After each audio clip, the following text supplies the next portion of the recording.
We are so thankful to be with you today. We're going to start with scripture. Jesus left Judea and started back to Galilee, but he had to go through Samaria. So he came to a Samaritan city called Sychar, near the plot of land that Jacob had given to his son Joseph. Jacob's well was there, as you know, and Jesus, tired out by his journey, was sitting by the well. It was about noon. It is not noon here, but it is noon somewhere, and your internal clock may be very different. It's almost noon on the West Coast. Welcome to Next Church. We are so glad to be here with you today. And we are here at this time, this Lord's Day, March 13th, 2017.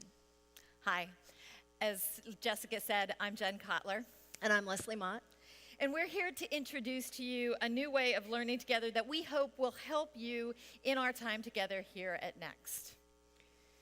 So we would like to consider what it might look like if we used our time together to practice a new way of being with one another. As Jessica said, we're pastors and yogis. So we've been processing together how we can take the most transformational portions of our yoga practice and bring that into our work as pastors. We wonder what might change if we treated our work as a practice, our ministry as a practice, instead of a set of beliefs. Don't panic. You're not going to do yoga now. Not yet. Not yet. But we would like to introduce you to a simple yet transformational way, we think, to think of our time together and our work in the church. There are three key words to remember, very Trinitarian: intention, engagement, and reflection. Our daily practices are born out of what we understand about the world and how we function in it. It's how we journey through life. We're journeying together with Jesus and the woman at the well, not in Judea, but here at Next. A Samaritan woman came to draw water. That was her practice daily. There are things that we do every day. You may have a daily practice of your own, a prayer practice, Bible study, a devotional, a walk with the dog, reading the paper. But the woman at the well also had a practice, and she had a set of beliefs that informed her practice that maybe she wasn't even aware of. She believed that she should come in the middle of the day. She believed that she should not speak to or be spoken to by a man, especially a Jewish man. She believed that she was not welcome in her community, which is why she came at noon. These beliefs informed her practice, her daily practice.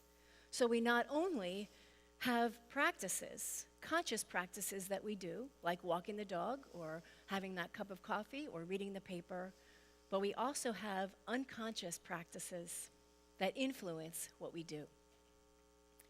So let's just take a minute and think to yourself, what are some of your practices? What do you do every day?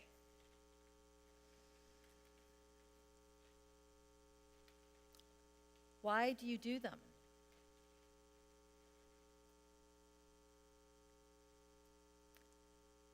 What do you get out of them?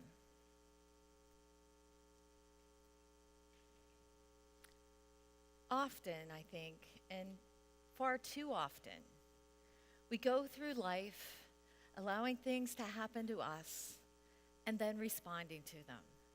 So we get into this back and forth, this action, reaction, action, reaction. In yoga, we practice movement with the breath. One of the things that makes yoga challenging for those early on in the practice is being conscious of both the movement and the breath at the same time.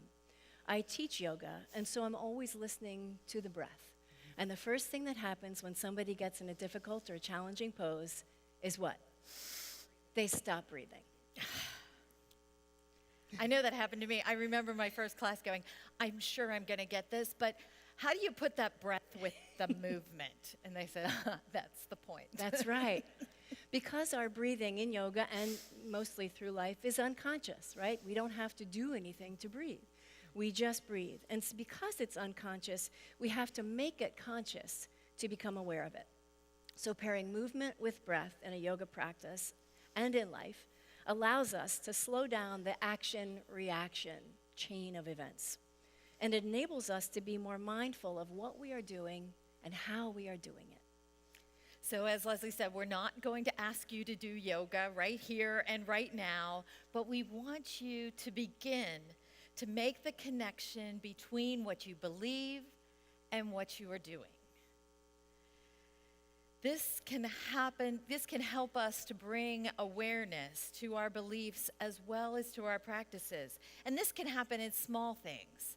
For example, I may believe that I should be an informed citizen, and therefore I listen to the news first thing in the morning, or I read the paper first thing in the morning, so that I am that informed person.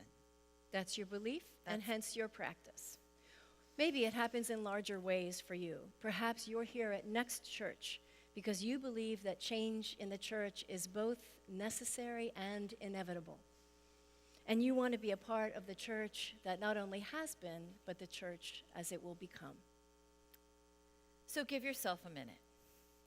Take a deep breath in. And let it go. Doesn't that feel good? Let's do that again. Why are you here? There may be small reasons, there may be big reasons, perhaps just to get away, To see friends, to be re-energized in your ministry, to meet new people, to have that delicious lunch that we just had. Sometimes lunch can be hard, right? whatever it is, become conscious of the reason that you know that you're here. And then maybe over the next couple of days, give yourself time and space to think about maybe another reason that you might be here. We're really looking forward to exploring that with you, and we'll see you back here in just a little while later. Thanks.